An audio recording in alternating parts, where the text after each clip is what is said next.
Good evening, ladies and gentlemen. I am back again. I am back. I have decided that I want to do another podcast. This is episode 8 of my podcast. And I know that my rival, Boris Johnson, is either making an announcement about the lockdown restrictions and the easing of the lockdown restrictions. I am not interested. I just want to continue to broadcast my podcast or shortcast or whatever I call it whilst I'm still under house arrest until the 2nd of December. I want to start by also thanking everyone who has continued to support me. It's a running joke that I am not getting any downloads in Africa.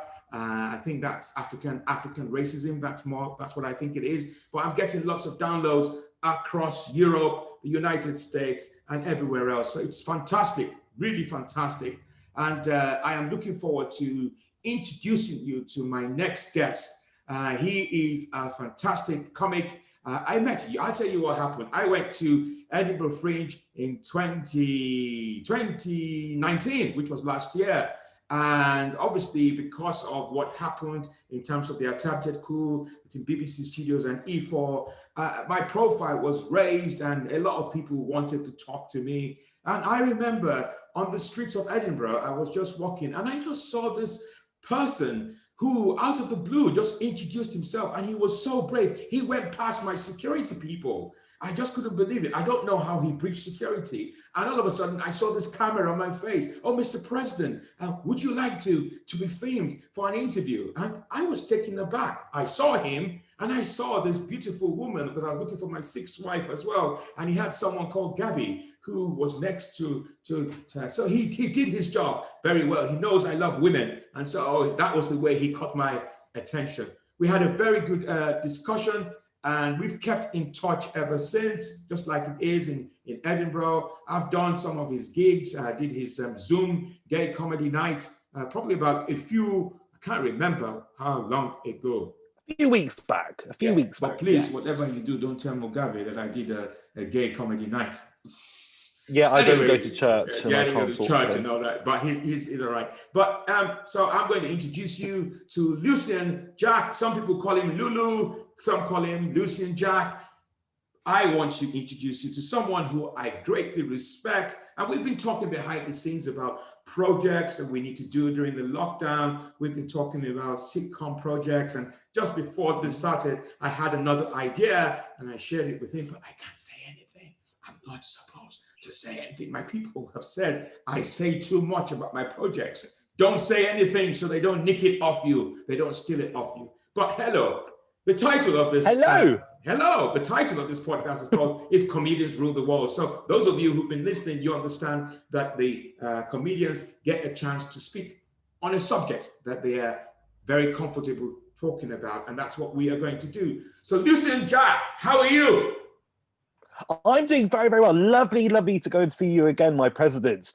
First of all, I want to go and tell you about the whole Edinburgh experience. You know, I saw you doing your street work, doing your charity work. Kirsty walked, you couldn't even get in. I pushed her out the way and I grabbed in front of you with Gabby. And I'm very, very glad we had the opportunity to go and talk to you then.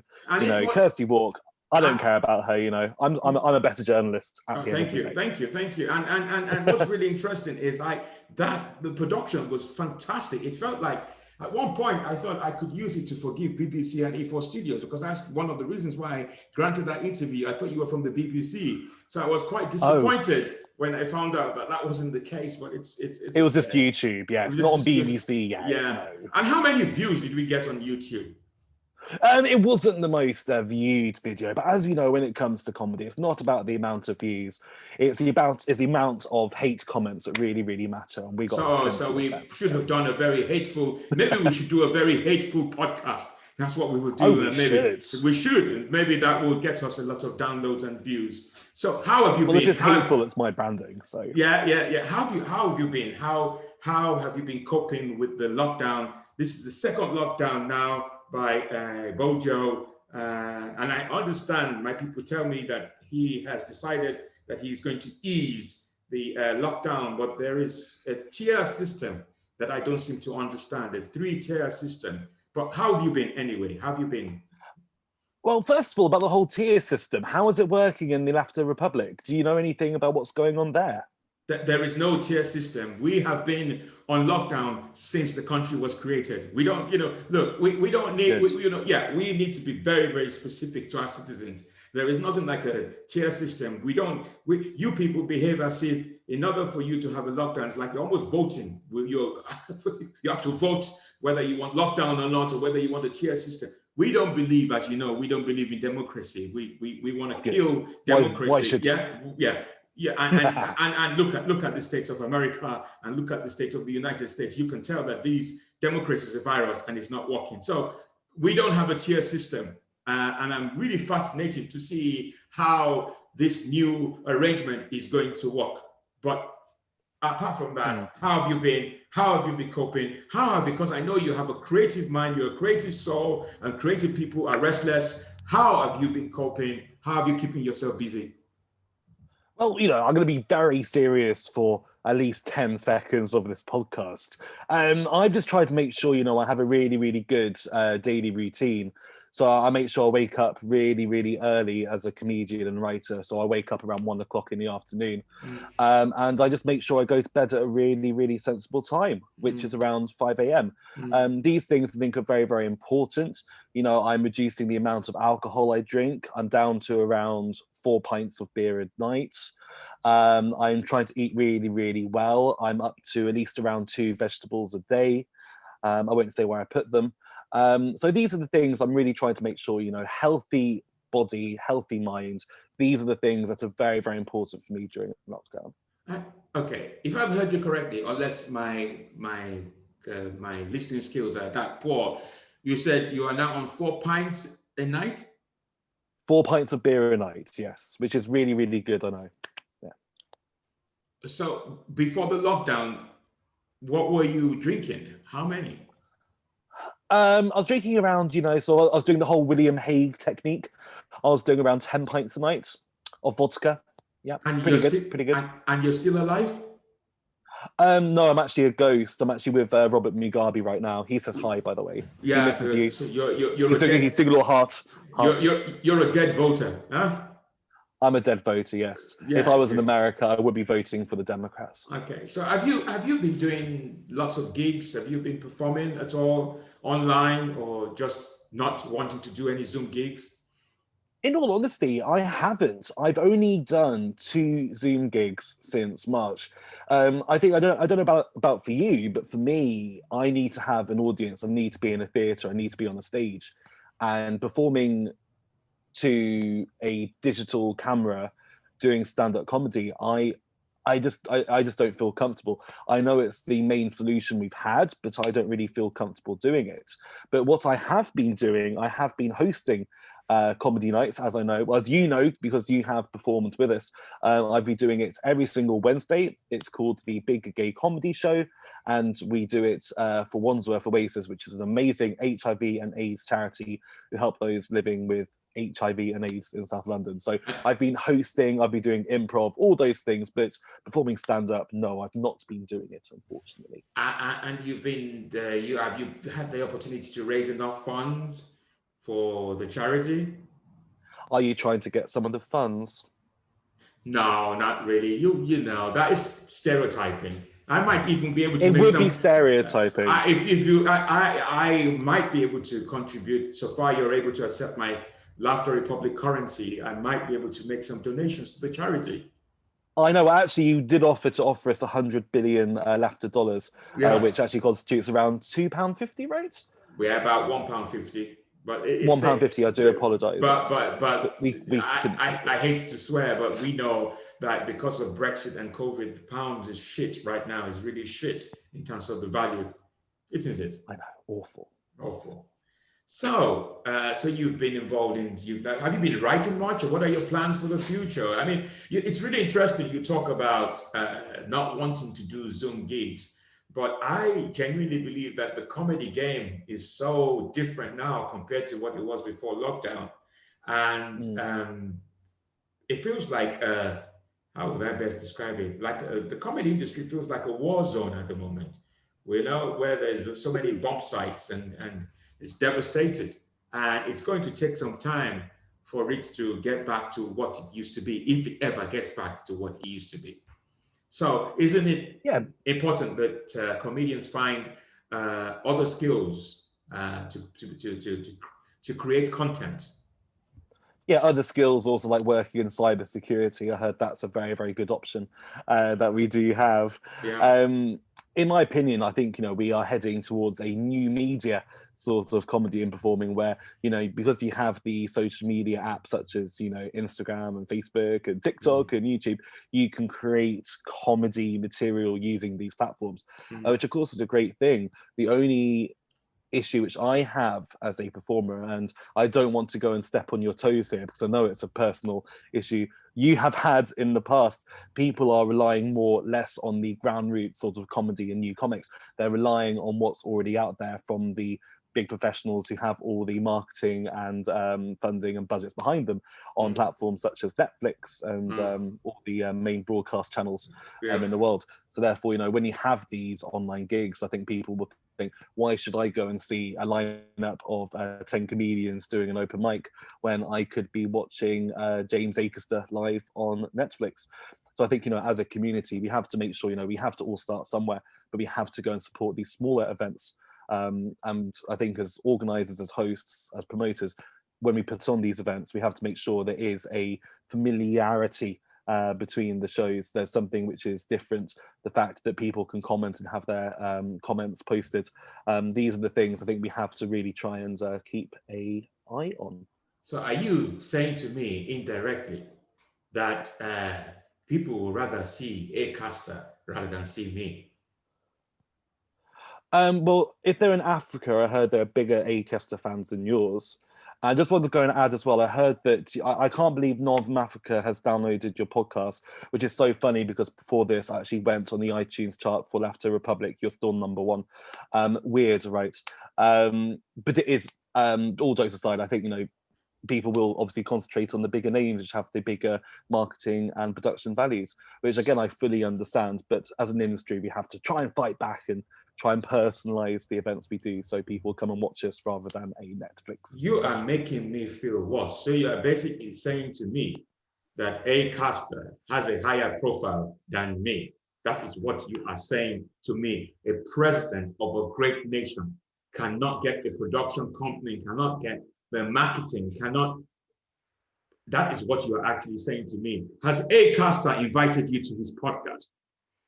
Well, I will tell you this about James Acaster. So we're both from Kettering, Northamptonshire. He was actually in the same year at school and the same school as my sister. And last year, you won't believe this, my president, they had a list of the top 10 famous faces of Kettering. He was number 10 and I was number 6. So if we're going to compare you and me to James Acaster, at least I'm 4 places above him. And in my heart, you're obviously number 1 to his number 2. Okay. Let's move on from Acaster, but that is very useful information. But also on a serious note, you make some really valid points, because I was saying to someone the other day as well that, look, it's the high profile comics that are going to there is opportunities for them during this lockdown. But key thing is we have to create our own niche, and we have to keep continuing to create content. That is my view. And that's one of the reasons why I created this podcast, If Comedians Rule the World. So on that basis, and the premise behind this podcast, have you thought about the topic you'd like us to address today? So obviously, you come from Africa, and we know what massive supporters Africans, especially the leaders, are in the LGBTQ plus experience. Yeah. So today, my president, I would like to talk to you about the LGBT experience, if possible. Okay. You will have to explain to me what LGBT means, because it feels like an alphabet. It feels like A, B, C, D, E. What does LGBT mean? Well, L stands for lesbians. I'm sure you love lesbians. G stands for gay. B stands for bisexuals. And T stands for transsexuals. So it's LGBT. Yes, and as a dyslexic, it's very hard to say that. So why haven't they added the the streets? Why, in comparison, why isn't there a White Lives Matter? That's pretty much a similarity to it, you know. Okay, yeah. Just need to explain this to me. Okay, fine. That is a very interesting subject. And as you know, we African leaders we were well ahead of the game in terms of LGBT long before America and all these other countries. They have been lagging behind. What experience do you want to share with me about LGBT? I think the thing I want your audience to take away from this, so if you aren't part of the LGBT world, then unless you're the QIA+, which obviously has a representative quality to it, you might identify as straight. And I think one thing I know we were chatting about before coming on today, you know, I think when you grow up in life, you're automatically you are personally assigned as being straight. So when you're at school, when you're 4 years old, it's a case of, is this your girlfriend if you're a boy? Because there's someone in the class you may sort of flirt with, and everyone in your family and your friends just assume you're going to be straight. And the moment in your mind you think maybe I am not straight, that's obviously it's a very difficult hurdle for lots of people to go through. So you go through schools and you're told you should be straight, and inside you're thinking, well, this is obviously not what I am. And then you have to make the decision, okay, am I going to tell anyone this?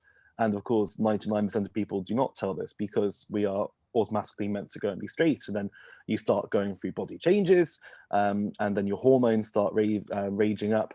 And you really have to have a lot of confidence to sort of establish the fact, you know, I am different. This is what makes me different. Am I going to tell people? And in a lot of cases, some people go through all their lives never openly accepting this or never telling people this. Some people wait till the end of their lives to go through this acceptance. So one thing I think, and it's very important in the arts as well, is being able to go and tell any young people watching this, or anyone seeing any sort of comedy or performance art on stage, you know, we have gone through this, and it takes the ultimate bravery to go and admit that you're not the typical straight person society expects you to be, you need the bravery, but you aren't the only person. And that's something I like to make sure I do in my own comedy. I like to go and talk about my experiences and talk about, you know, sort of my coming out and myself, because hopefully I can help other people. Okay, that's interesting. So do you feel that, don't you think that there's progress right now compared to where we were 20 years ago or so? Do you feel that it's much, if you were, I don't know whether you want to make this personal in terms of when you came out. Is it easier to come out now than when it was 20 years ago? What's your view? It's never easy to come out. And I think also, if you're looking at the entertainment and if you're looking at the entertainment industry, you know, when you are out, you immediately come across as fabulous. And there's lots of young girls who go and like what you do and say, oh, I want to go and have a gay best friend, and you're going to be sparkly and you're going to be fabulous. But it's that time in between when you're going through the changes. It's hard, whatever age it is. I think, you know, for me, I realized my sexuality over 20 years ago. I know I look really young. You I think, young. you know, I know. And the thing is, I have no makeup on today. I'm covering my hair. But that's a different story. Come and watch my show on Wednesdays. I look a lot better, I promise. You know, I think it's a lot more in the mainstream now, which might make it easier. But for yourself, you're going against what society wanted for you. So it's difficult, whatever age, whatever time, whatever place in the world. You know, think about this. You know, in the Soviet Union, they legalized homosexuality in 1922. People often forget about that. And then, you know, that's nearly 100 years ago, and look at what Russia's doing now. It's always going to be a uphill struggle. You know, Pride is not a celebration, it's a protest. So we just have to make sure, you know, as people who have accepted our queerness, our LGBT nature, we have to make sure we continue to show people this, whether you're a performer or not, make sure everyone knows who you are and be proud of it. because it's just going to make it easier for the younger generations.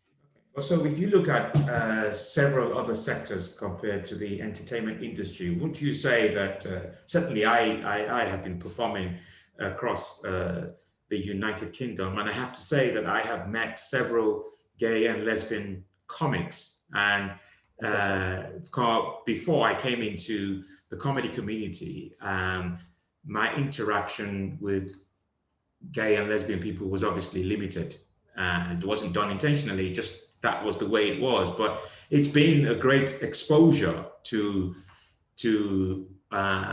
listen to some of the stories. Actually, that's what's really interesting is when maybe you might explain this to me, because I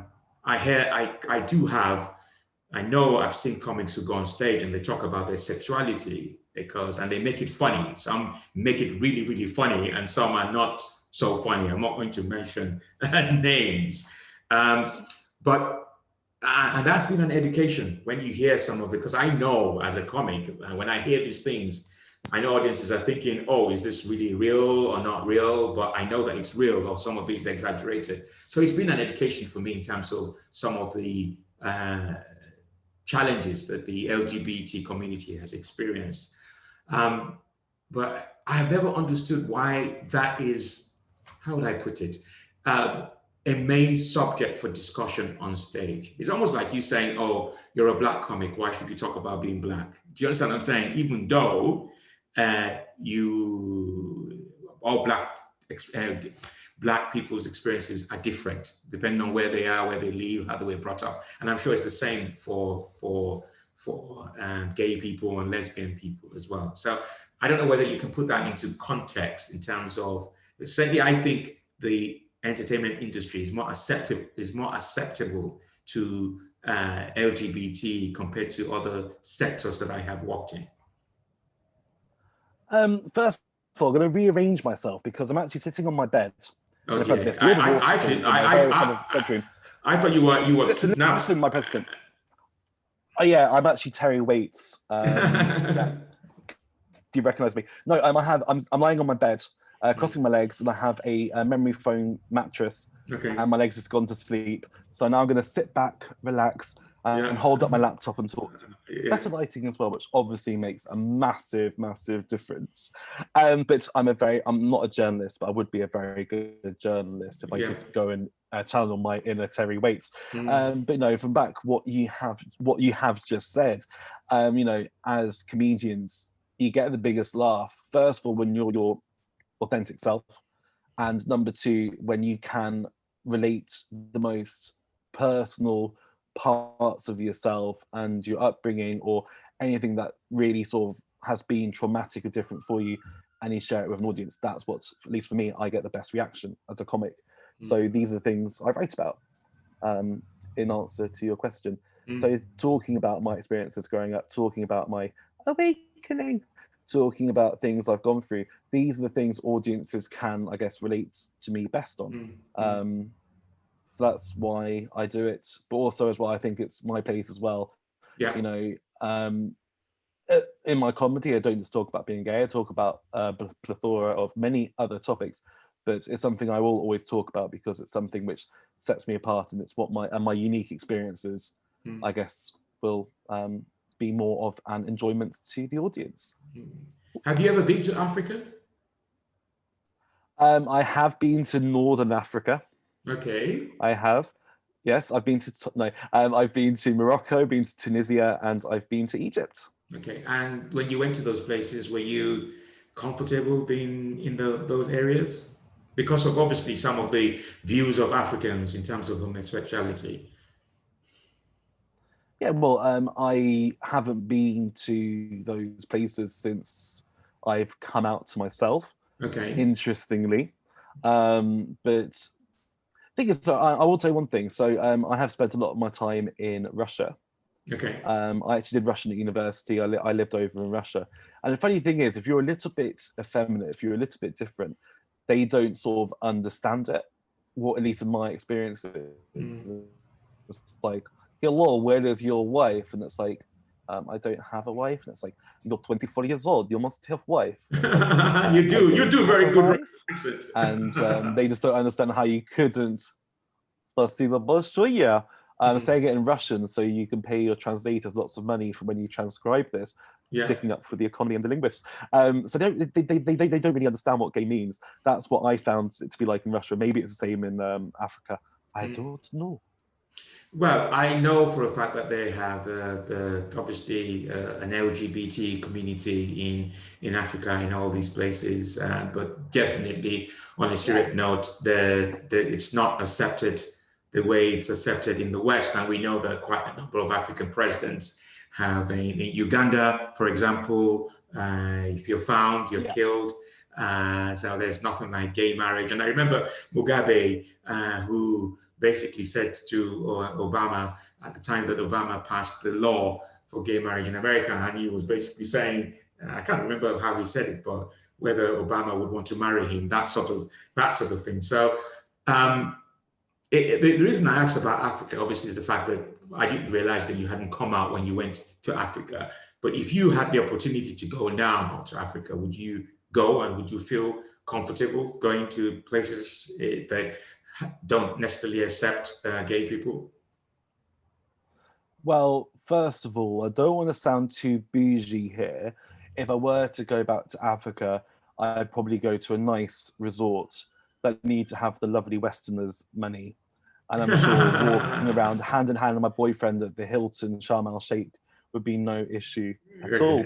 Yeah. Then again, if I were to go downtown Uganda and do a live performance on stage, I probably would have to go and change my material, and I would be actually fully okay to go and do that. But I sort of do respect people's boundaries, but I would not feel comfortable doing a set over there. No. So it's really interesting. You because I'm getting to know you obviously from this podcast interview, and you have said that you have to respect people's boundaries, but there are some people who would just not respect those boundaries and genuinely just want to say whatever they need to say because that's who they are. Why do you have to respect people's boundaries? Well, I think President Obonjo, I'm just not Joan of Arc. You know, I'm not a martyr. Okay. Maybe I should grow a backbone and go to Malawi and just do a whole set about fisting. Maybe that's what I should do. But also, I don't do that stuff anyway. Just between me. I'm like, for me, I'm always very PG actually when it comes to comedy. You know, I don't swear. I try to keep things quite nice. Yeah. No. I will let the real pioneers take that away and campaign, and I'll go wherever I feel safe. But do you know what? If I ever need to have a good press release or get a good article in like a national newspaper, maybe I will go and do a drag performance in Mombasa, and maybe that will get me in the newspapers. Maybe I will become Terry Waite. Maybe they'll tie me to a radiator, and 5 years later I'll come free and then get my Netflix special. Who knows? Who knows? See. So on the premise of this podcast, if comedians could rule the world, and I'm just subject in terms of LGBT, and this is around the world now, this is just not about Africa. You have a pen of paper, blank piece of paper. What would you do differently in terms of the LGBT community, in terms of, the way the world is at the moment? What would you do differently if you were in charge? If you were the leader of the unfree world? We know for a fact, I don't believe Donald Trump supports the LGBT community. I don't believe that's the case. But if you were a leader of influence, and people looked up to you, what would you do differently? One thing I would do differently, I would look at the infighting. I think in a lot of movements, both on the left and the right and in the centre, everyone who's fighting towards the same goal have these. I never ever stand for, why come after those who support you? Why do you try and take each other down? One thing I would look for is unity. I think that's, for me at least, very, very important.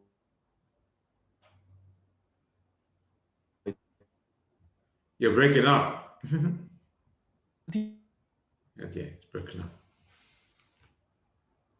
Hello?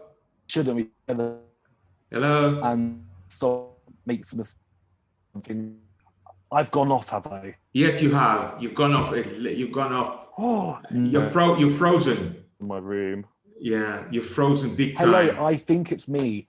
I have bad connection here. Okay. Yeah. It's frozen.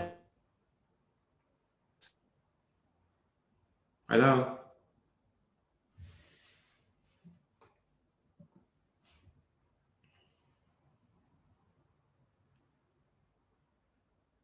It's frozen.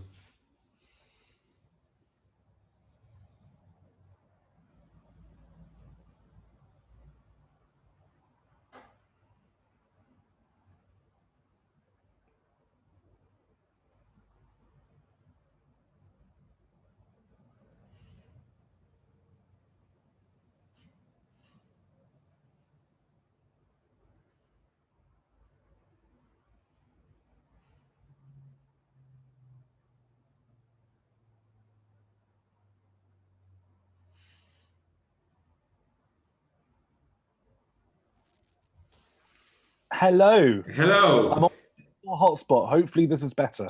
Yeah, it is better. So I think because how you with time? Do you want us to start again? Because there were some because what's happened now is we recorded the stuff and there were bits that just froze out completely. And No. yeah, exactly. And that was to do with the Wi-Fi connection, Okay. Do you especially think where any of go on. Do you think any of it was salvageable? Yeah, some of it will sound visible, but there were some really important points you were making, especially when we were talking about if you were the leader of the unfree world, what would you do differently? And it just literally froze. Okay, so why don't we start at the leader of the first world bit again? Okay, And I'll okay, answer the same way I did. okay. So, Okay. Lucien, you know the premise of this podcast. It's if comedians rule the world. So if you were the leader of the unfree world, if you were in charge of a country that could influence all other nations around the world, and this is not about Africa, because we've had discussions about Africa already and its response to LGBT, what would you do differently? Especially when it's now 2020, it's a different year compared to when you came out. It's a different world. What would you do differently? I think one of the main issues I have, if I'm looking at the current situation in the LGBT community, it's all about the infighting. You know, we are all going towards the same result, which is trying to ensure there is equality regardless of your sexuality. But lots of times you find people just fighting each other, although you have the same end goal. So one thing I would certainly want to do is just make sure we're all on the same page for the same goal, and we just stop trying to bring each other down when we're fighting for the same thing.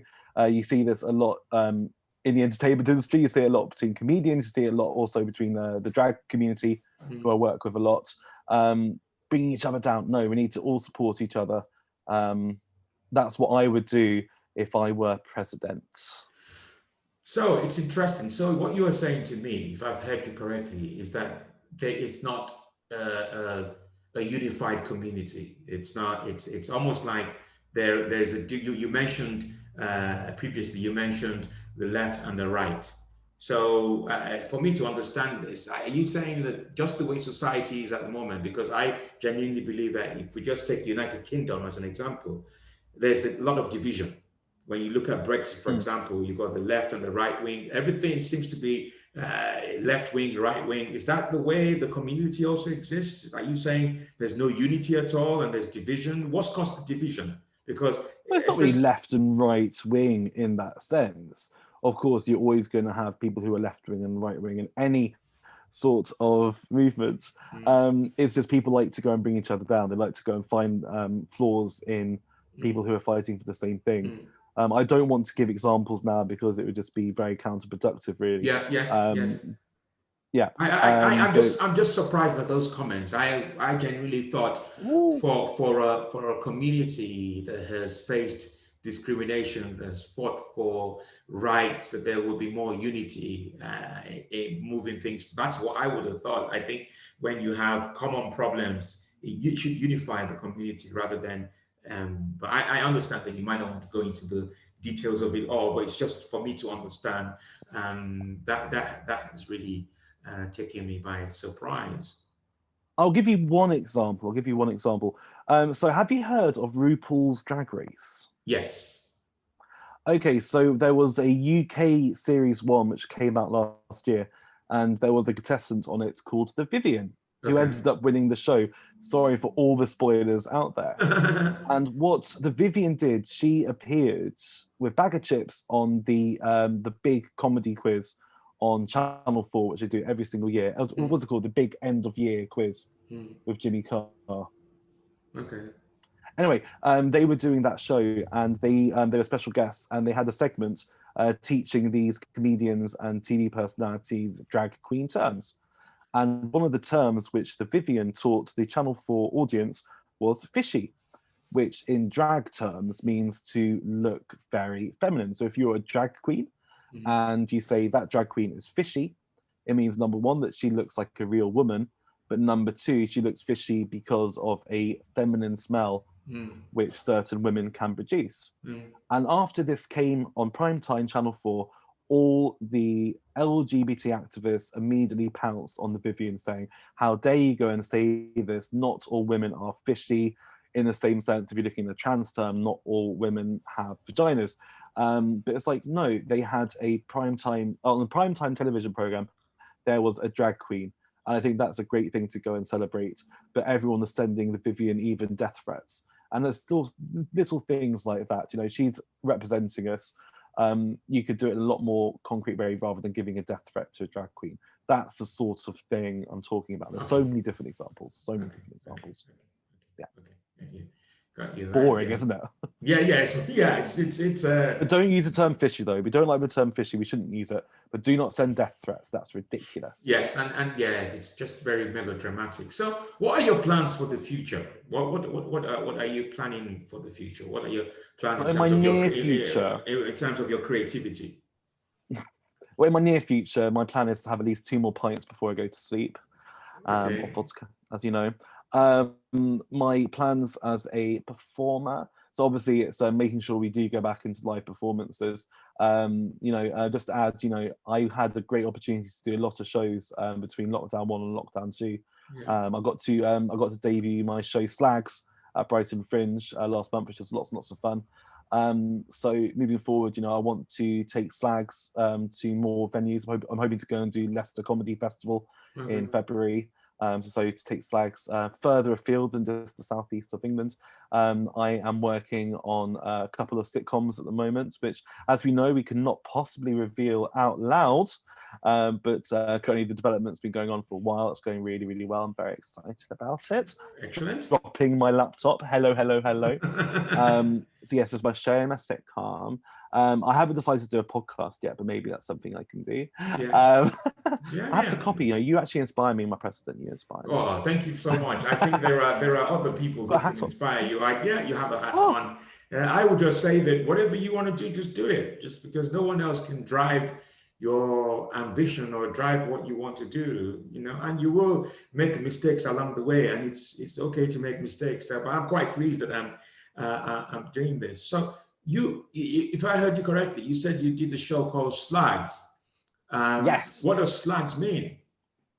Slags stands for Sexy, Loose, and Gorgeous Singles. Okay. Yes, it's a 1-hour show which always has a guest slag performer. Okay. So I always share the spotlight with another performer, and we just do stand-up comedy based on our dating lives.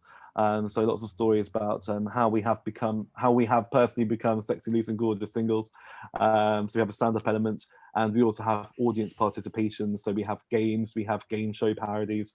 It's just a 1-hour show full of lots of fun and happiness, which is what I like to put to the world as a stand-up comedian. Do you think that show would work in Africa? I heard there are lots of slags in Africa. but I couldn't possibly talk about my personal life. Hopefully, absolutely, why not? There are SAGs across the world. Yeah, definitely, Yeah. definitely. Now this has been interesting and fascinating because I didn't know what to expect, to be honest with you, my good friend. But it's been at least I understand what you would like to do if you were in charge of the world, especially in terms of the LGBT community. Um, We've spoken about your plans for the future, even though I can understand it's a state secret. You haven't really mentioned it all, but you've said you've got some sitcoms. I know we've been I talking love you, as well. E4. E4 as well. Um, I have no beef with them yet. you haven't had a beef with them yet. No.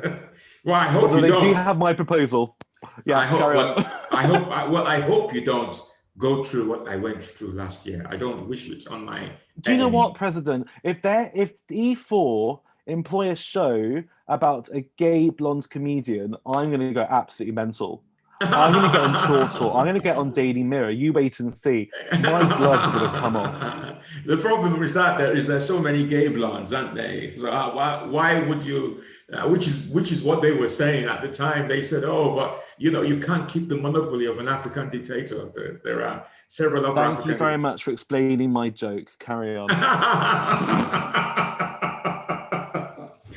But it's been a pleasure. I hope you have enjoyed it. I certainly have. I urge you. I'm going to speak to my Chancellor of the Exchequer because we need to sort out your Wi-Fi. You need a better. What is the make of your Wi-Fi?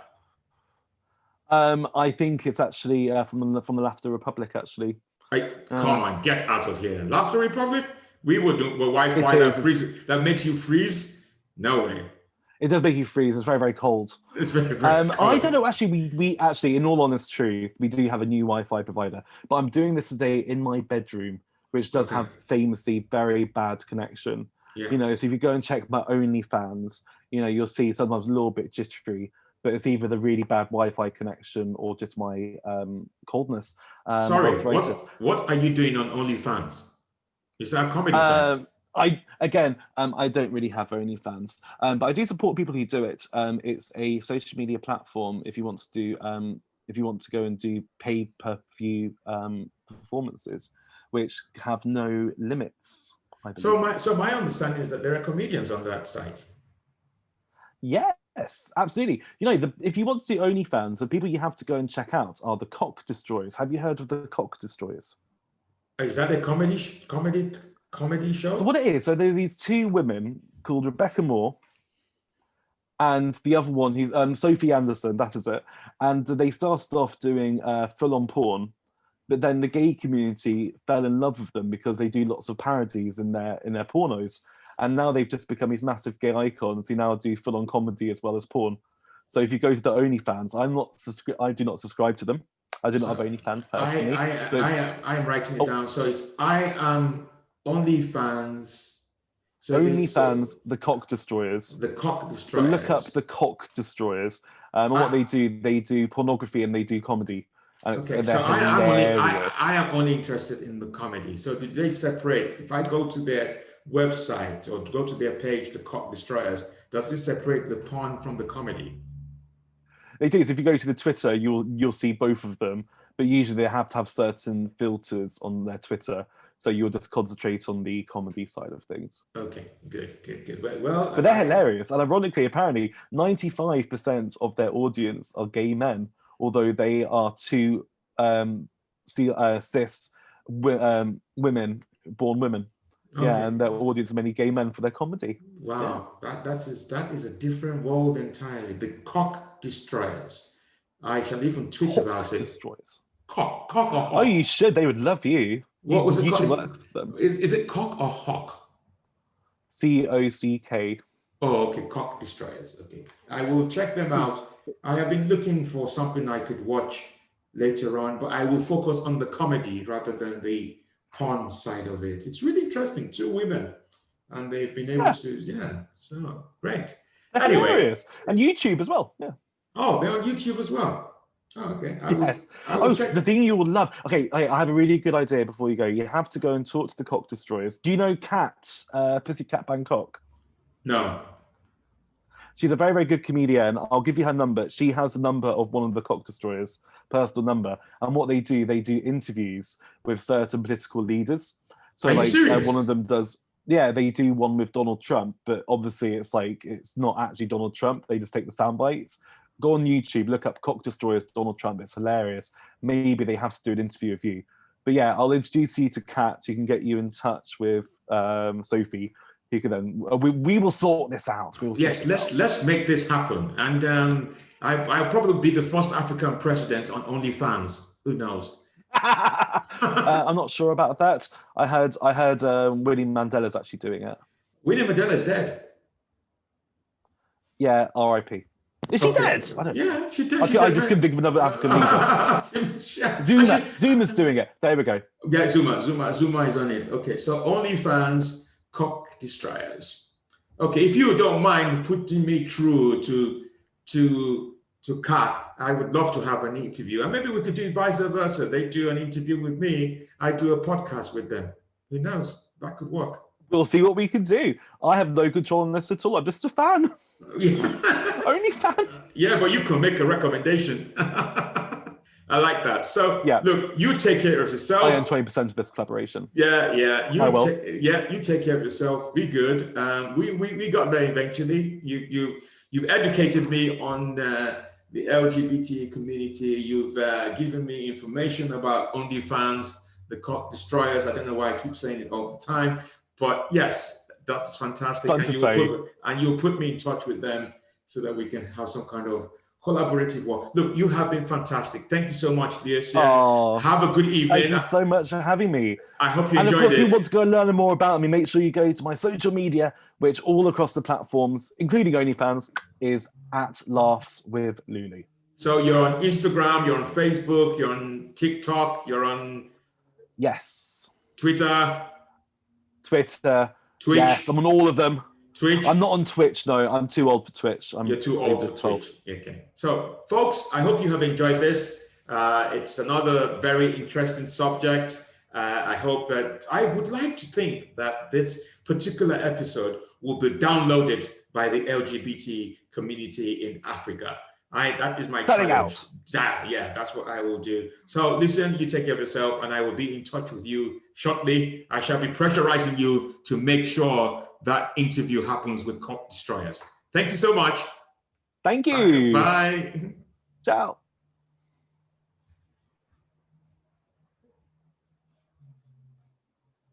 Yeah, should be fine.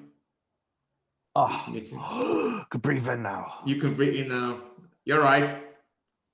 I'm very good. Thank you so much for having me. Yeah, that was good. I will edit it, but it'll be good. It'll be good. We'll add. Do you want to see it before I go? Do you want to see it before I go? No, put it out there. I didn't give away any secrets today. Yeah, okay, cool. Because I do have a habit of giving too many secrets out from things on podcasts. Okay. Talk to you later. Yeah. Take care of yourself. Thank you very much.